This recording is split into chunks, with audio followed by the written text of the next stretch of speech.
દેશમાં પેટ્રોલ અને ડીઝલના ભાવમાં સરકારે ધરખમ વધારો કરી દીધો છે અને આ વધારો આગળના સમયમાં પણ હજુ વધી શકે જેવી આશંકાઓ અત્યારે વ્યક્ત કરવામાં આવી રહી છે। શું ને સમગ્ર મામલો તેના વિશે વિગતે ચર્ચા કરીશું। નમસ્કાર, હું છું પ્રથમ મોદી, આપ જોઈ રહ્યા છો નિર્ભય ન્યૂઝ।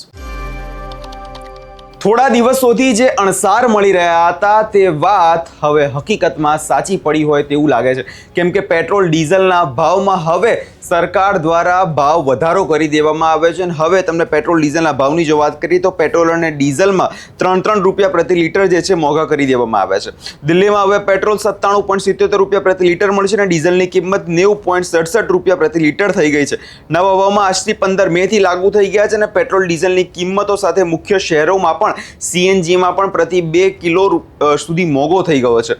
હવે તમને અલગ અલગ શહેરોની જો વાત કરીએ તો દિલ્હી, મુંબઈ, કોલકાતા અને ચેન્નઈની જો વાત કરવામાં આવે તો હવે દિલ્હીમાં ભાવ 97.77 રૂપિયા, મુંબઈમાં 106.68, કોલકાતામાં 108.74 અને ચેન્નઈમાં 103.67 રૂપિયા જે છે પેટ્રોલ મોંઘું થઈ ગયું છે। વધુમાં આ જે કિંમતો છે તેની વાત કરવામાં આવે તો સુરતમાં મોડી રાત્રે પેટ્રોલ અને ડીઝલના ભાવ વધારો ઝીકવામાં આવતા વાહન ચાલકોના ખિસ્સા પર જે છે બોજ વધ્યો છે। પેટ્રોલમાં ભાવમાં 2.99નો વધારો થતા 94.51 થી વધીને 97.50 પર ગુજરાતમાં પેટ્રોલ પહોંચી ગયું, જ્યારે ડીઝલમાં 3.9નો વધારો કરતા નવો ભાવ 93.29 થઈ ગયો છે। સામાન્ય રીતે ઈંધણના નવા ભાવ રાત્રે 12 વાગ્યાથી અમલી બનતા હોય છે, પરંતુ આ વખતે પ્રથમવાર સરકારે મોડી રાત્રે 3 વાગે પેટ્રોલ અને ડીલરોને મેસેજ કરી તાત્કાલિક અસરથી ભાવ વધારો લાગુ કરી દેતા ગ્રાહકો અને સંચાલકો જે છે મુશ્કેલીમાં મુકાયા છે। અન્ય વસ્તુઓના ભાવ પણ જોવા જઈએ તો હવે કદાચ આગળના દિવસોમાં વધી શકે છે। જે પ્રકારે પ્રધાનમંત્રી નરેન્દ્ર મોદીએ થોડા સમય પહેલા જે નિવેદન આપ્યું હતું એ નિવેદન હવે ક્યાંક ને ક્યાંક હવે આપણા જનજીવન ઉપર અસર કરી શકે તેવું અત્યારે લાગી રહ્યું છે। જે રીતે ડીઝલના ભાવ વધારાથી સીધી અસર જે સામાન્ય માણસના ખિસ્સા પર અને રસોડા પર પડશે અને તે રીતે સમજવા જઈએ તો માલભાડું વાહન જે છે વધવાનું છે। ટ્રક અને ટેમ્પોનું ભાડું વધી શકે છે, જેના કારણે અન્ય રાજ્યોમાંથી આવતી શાકભાજી અને ફળોનું રાશન જે છે મોંઘું થઈ જશે। ખેતીનો ખર્ચ કે ટ્રેક્ટર અને પમ્પિંગ સેટ ચલાવવા માટે ખેડૂતોને વધુ ખર્ચ કરવો પડશે, જેનાથી અનાજનો ખર્ચ વધશે। એટલે ખેડૂત મિત્રોને આગળના દિવસોમાં આ ભાવ વધારાથી ચિંતાઓ ભર્યો મેસેજ જે છે અત્યારે જઈ રહ્યો છે, કેમ કે જે પ્રકારે અત્યારે સરકાર દ્વારા આ ભાવ વધારો કરવામાં આવ્યો છે તેને લઈ આગળની જે પરિસ્થિતિ છે તે પણ વણસી શકે એવું લાગી રહ્યું છે। સાર્વજનિક પરિવહન અને સ્કૂલ બસોના ભાડામાં પણ વધારો જોવા મળી શકે છે। આ વધારાનું મુખ્ય કારણ આંતરરાષ્ટ્રીય બજારમાં ક્રૂડ ઓઇલની કિંમતો પર વધઘટ છે અને ઈરાન અને અમેરિકા વચ્ચે યુદ્ધ શરૂ થતાં પહેલા ક્રૂડ ઓઇલના ભાવમાં $70 હતા, જે હવે વધીને $100 પ્રતિ બેરલ પહોંચી ગયા છે। ક્રૂડના ભાવ વધવાથી ઓઇલ કંપનીઓ દબાણમાં હતી, તેથી કંપનીઓને નુકસાની ભરપાઈ કરવા માટે આ પગલું ભર્યું છે। જો ક્રૂડ ઓઇલના ભાવમાં લાંબા સમય સુધી તેજી જળવાઈ રહેશે તો પેટ્રોલ ડીલમાં પણ વધારો જે છે થઈ શકે છે। देखिए, चारों तरफ पूरे वर्ल्ड में इकोनॉमिक का बड़ा क्राइसिस हो रहा है और ये कोई फ़र्क जनता के लिए, देश के लिए कोई इफ़ेक्ट मायने नहीं रखता, कोई मायने नहीं रखता। थोड़ा बहुत तेल बढ़ गया, लेकिन मेरा देश जिंदा है, मेरा देश आज़ादी से हर आदमी रह रहा है और उन्नति कर रहा है, तो ये महंगाई कोई मायना नहीं रखती। और ये देश उन्नति करता है तो हम सब खुशहाली आती है, हम सभी को खुशहाली मिलेगी, यही हमें चाहिए। महंगाई का कोई इफेक्ट नहीं है। विशाल सर, आज डीजल गैस सीएनजी के रेट बढ़े हैं, इसमें कितना असर पड़ेगा आपको? सर असर तो पड़ेगा ही जेब पे। तो आप सर आज डीजल और पेट्रोल का रेट बढ़ गया है तो आज कितना असर पड़ेगा? सर असर तो पड़ेगा ही जेब पे। गरीब बंदे की आमदनी उतनी है नहीं जितना गैस या पेट्रोल की सीएनजी निकालते मेंटेनेंस इतनी भारी पड़ती। तो महीने का इससे बजट डगमगाएगा सर कहीं ना कहीं। आपका नाम क्या है? विशाल सर। नाम क्या है? मेरा नाम नितेश तोमर है। आपके सर डीजल पेट्रोल सीएनजी के रेट बढ़ गए हैं, इसके बारे में क्या कहेंगे? जी देखिए, देश जिस व्यवस्थाओं से गुजर रहा है, जिस दौर से गुजर रहा है, उसको मद्देनज़र रखते हुए हमारे प्रधानमंत्री ने जो आह्वान किया है देश की आम जनता से, तो मैं समझता हूँ एक जिम्मेदार नागरिक होने के नाते हम सबको उसकी सराहना करनी चाहिए, सपोर्ट करना चाहिए। जो हमारे देश के सुप्रीम लीडर हैं वो भौगोलिक स्थितियाँ देख करके ही चीज़ों को ड्राइव कर रहे हैं।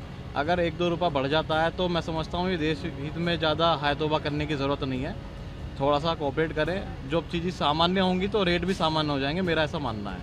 इससे तो सर बहुत सारी चीज़ों में असर पड़ेगा, पेट्रोल डीजल बस नहीं, इसमें तो हर चीज़ महंगी होगी। देखिए, जो ग्लोबल स्थिति चल रही है, जो भौगोलिक स्थिति चल रही है, युद्ध जैसी स्थिति चल रही है, उसके बाद भी और देशों के मुकाबले हमारे देश ने जो अच्छा परफॉर्म किया है, मैं समझता हूँ वो बहुत बड़ी जीत है अपने आप में। और ये तो माइनर सा इम्पैक्ट है, और बाकी देशों की तो कमर की हड्डियाँ टूट गई हैं, रीढ़ की हड्डियाँ टूट गई हैं। पाकिस्तान में देखिए आप क्या स्थिति चल रही है। लेकिन मैं कह रहा हूँ अभी भी स्थिति बहुत अच्छी है, तो सपोर्ट करिए अपने देश के लीडर्स को, उन पे विश्वास रखिए, चीज़ें अच्छी होंगी और हम बेहतर प्रदर्शन करेंगे। इसका नाम क्या है? सुरेंद्र महतो। आज से सीएनजी और पेट्रोल डीजल का रेट बढ़ा है, इसमें आप लोगों को कितना इसका इसमें हम लोग को बहुत नुकसान, हम लोग किराया नहीं बढ़ा है। अभी सीएनजी का रेट बढ़ चुका है, पेट्रोल का रेट बढ़ चुका है, हम लोग किराया नहीं बढ़ चुका है। इससे तो आपको पर डे का कितना ज़्यादा आपको देना पड़ता है? इसमें हम लोग को नुकसान होता है, पर डे का 100-150 का सीएनजी ज़्यादा पीता है गाड़ी। तो इससे आप लोगों को पेट्रोल डीजल बढ़ने से आप लोगों के लिए नुकसानदायक हाँ, नुकसानदायक है। असर तो सब कुछ पड़ेगा, गरीब आदमी पर असर ही असर पड़ रहा है। तनख्वाह बढ़ाई है, अभी मोदी सरकार ने घोषणा की है कि बिल्कुल जो नीचे के आदमी हैं उनकी तनख्वाह बढ़नी चाहिए 20,300। किसी ने कुछ तनख्वाह नहीं बढ़ाई, पेट्रोल पहले बढ़ा दिया, तो गरीब आदमी तो मरना ही मरना आदि। बस इससे ज़्यादा तो हम कुछ नहीं कहेंगे। पेट्रोल और डीजल बढ़ने से आम सामान भी इससे बढ़ सकते हैं। बिल्कुल बढ़ सकता है, कठिनाई का तो सामना करना गरीब को पड़ता है, अमीर तो मौज लेते हैं। बस जी इतना ही कहेंगे।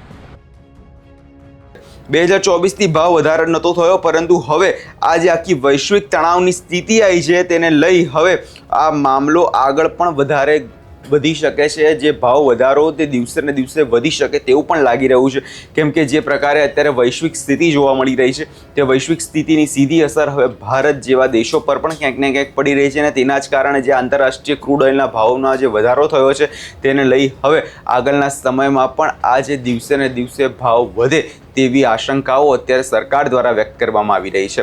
હવે જોવાનું એ રહેશે કે આ જે 3 રૂપિયા જે ભાવ વધ્યો છે માત્ર તેટલો જ ભાવ વધારો રહેવાનો છે કે આગળના સમયમાં હજુ આ ભાવ દિવસે ને દિવસે વધશે, કેમ કે આશંકાઓ એવી વ્યક્ત કરવામાં આવી રહી છે કે જે નુકસાની જે પેટ્રોલ ડીલર્સોને થઈ છે, કે જે હિન્દુસ્તાન પેટ્રોલિયમ છે તે બધી જે કંપનીઓ છે તેમને જે નુકસાની થઈ છે તેની ભરપાઈ કરવા સુધી 28 રૂપિયા સુધીનો પણ ભાવ વધારો જે છે દેશભરમાં કરવામાં આવી શકે છે। અત્યારે તો માત્ર 3 રૂપિયા કરવામાં આવ્યો છે, પરંતુ જોવાનું એ રહેશે કે શું ખરેખર પેટ્રોલ અને ડીઝલ 28 રૂપિયા વધુ મોંઘા થશે। આ વિષયમાં તમારો શું અભિપ્રાય છે અમને કમેન્ટ કરી ચોક્કસથી જણાવજો, અને અમારી ચેનલ નિર્ભય ન્યૂઝને લાઇક, શેર અને સબસ્ક્રાઇબ કરવાનું ભૂલશો નહીં।